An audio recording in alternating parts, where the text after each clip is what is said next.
Buen día a todos. El tema que vamos a tratar el día de hoy es sobre la curva de crecimiento bacteriano y factores ambientales para el crecimiento de microorganismos. Los integrantes son Diana Sepúlveda, Alison Díaz y quien les habla en estos momentos, Rosina Juárez. Como introducción, se considera crecimiento bacteriano al aumento ordenado de todos los componentes celulares, en donde se obtiene como resultado final la duplicación celular. El crecimiento bacteriano se inicia con la captación de nutrientes a partir del medio ambiente y de sus factores. Duplicación bacteriana. En organismos multicelulares, la multiplicación celular se traduce en aumento del tamaño del individuo, pero en organismos unicelulares el crecimiento se traduce en aumento del número de individuos. La duplicación bacteriana se produce por fisión binaria, en la que la división del ADN y la división celular se llevan a cabo simultáneamente. Cinética del crecimiento bacteriano. Debido a que las bacterias se duplican en cada generación, la población bacteriana a través del tiempo aumentará en forma exponencial de 2. Si se presenta el número de bacterias en función del tiempo, tendremos una curva exponencial. Pero si presentamos el ciclo vital de un grupo de bacterias, tendríamos 4 fases, como se muestra en la figura. Primeramente tenemos la fase de latencia. Las bacterias se adaptan al medio en que se encuentran. En este periodo, el número de células no varía. El tiempo de adaptación es variable para las diferentes bacterias. En esta etapa, por ejemplo, las esporas bacterianas se transforman en células vegetativas. Segundo, fase exponencial. Es aquí donde se inicia la multiplicación bacteriana. El número de bacterias aumenta exponencialmente y es aquí donde se liberan las enzimas y toxinas. Tercero, fase estacionaria. Llega un momento en que existe una competencia por los nutrientes, ya que estos van disminuyendo en su concentración y las bacterias dejan de crecer. En este periodo, las bacterias esporuladas comienzan a esporular. Algunas bacterias mueren, pero otras se dividen, por lo que el número de células se mantiene sin variaciones. Cuarto, fase de muerte. El número de bacterias comienza a disminuir debido a que las bacterias que mueren superan el número de bacterias que se dividen. Los datos del periodo de crecimiento bacteriano típicamente producen una curva con una serie de fases bien definidas: fase de adaptación o fase lag, fase de crecimiento exponencial, fase estacionaria y fase de muerte. La primera fase, que es la fase de adaptación, retardo, latencia o lag, también es un periodo relativamente plano en el gráfico en el que la población parece no crecer o está creciendo a un ritmo muy lento. El crecimiento se retrasa principalmente porque las células bacterianas inoculadas requieren un periodo de tiempo para adaptarse al nuevo ambiente. En este periodo, las células se preparan para multiplicarse. Esto significa que deben sintetizar las moléculas necesarias para llevar a cabo este proceso. Durante este periodo de retraso se sintetizan enzimas, ribosomas y ácidos nucleicos necesarios para el crecimiento. También se genera energía en forma de ATP.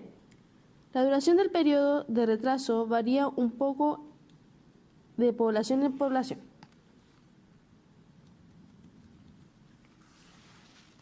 El inicio de la fase de crecimiento exponencial, todas las actividades de la célula bacteriana se dirigen a aumentar la masa celular. En este periodo, las células producen compuestos tales como aminoácidos y nucleótidos, los respectivos bloques de construcción de las proteínas y los ácidos nucleicos. Durante la fase exponencial o logarítmica, las células se dividen a una velocidad constante y sus números aumentan en el mismo porcentaje durante cada intervalo. La duración de este periodo es variable. Continuarán mientras las células tengan nutrientes y el ambiente sea favorable. Debido a que las bacterias son más susceptibles a los antibióticos y otras sustancias químicas durante este periodo de multiplicación activa, la fase exponencial es muy importante desde el punto de vista médico. La fase estacionaria, la población entra en modo de supervivencia, en el cual las células dejan de crecer o crecen lentamente. La curva se nivela porque la tasa de muerte celular equilibra la tasa de multiplicación celular. La disminución de la tasa de crecimiento es causada por agotamiento de los nutrientes y de oxígeno, excreción de ácidos orgánicos y otros contaminantes bioquímicos en el medio de crecimiento y una mayor densidad de células, provocando una competencia. El tiempo en que permanecen las células en la fase estacionaria varía según la especie y las condiciones ambientales. Algunas poblaciones de organismos permanecen en la fase estacionaria durante unas pocas horas, mientras que otras permanecen durante varios días. La fase de muerte, a medida que los factores limitantes se intensifican, las células comienzan a morir a una velocidad constante, literalmente pereciendo en sus propios desechos. La curva ahora se inclina hacia abajo para entrar en una fase de muerte. La velocidad con la que ocurre la muerte depende de la relativa resistencia de la especie y cuán tóxicas son las condiciones, pero generalmente es más lenta que la fase de crecimiento exponencial. En el laboratorio, la refrigeración se utiliza para retrasar la progresión de la fase de muerte, de modo que los cultivos sigan siendo viables al mayor tiempo posible.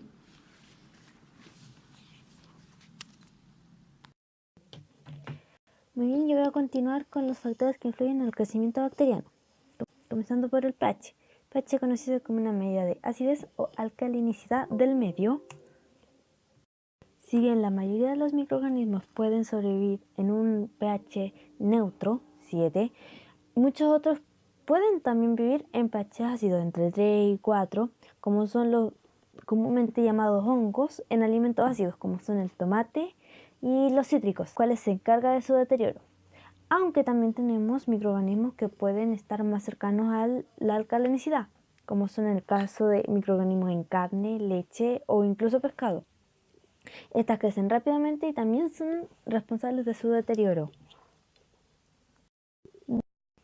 La mayoría de los microorganismos son capaces de generar alguna patología en el humano. Estas crecen principalmente en una temperatura de 37 grados, que es la temperatura corporal. Asimismo, a estas se les denomina mesófilas. Aunque como seguramente saben o hemos oído mejor dicho, en bajas temperaturas, la baja temperatura puede retrasar o incluso paralizar su crecimiento, mientras que las altas podrían eliminar en un mayor o menor grado los microorganismos. Pero esto no significa que no existan microorganismos, puesto como ya hemos visto, ya sabemos, hay algunos que son capaces de resistir o incluso vivir en estos medios tan extremos. Continuando, nutrientes. Los microorganismos para vivir, multiplicarse, sobrevivir, necesitan de nutrientes, los cuales pueden conseguir del medio. Por ejemplo, los hongos, ya sean mohos o levaduras, tienen mayor necesidad de azúcares y otros de carbohidratos. Por otro lado, las bacterias necesitan más proteínas, aunque también necesitan azúcares. Las concentraciones más altas de estos impiden el crecimiento.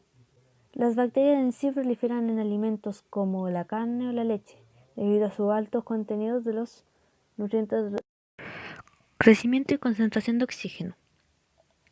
Como podemos ver en el caso A, tenemos microorganismos aerobios obligatorios, ya que se encuentran en la superficie. Entonces podemos deducir que requieren de oxígeno para su supervivencia. En el caso B podemos ver que son microorganismos anaeróbicos, en otras palabras sensibles al oxígeno, por eso están alejados de la superficie. En el caso C son anaerobios. En el caso C podemos ver que son aerobios facultativos, puesto que son capaces de incluso ser tanto en ausencia como en presencia del oxígeno.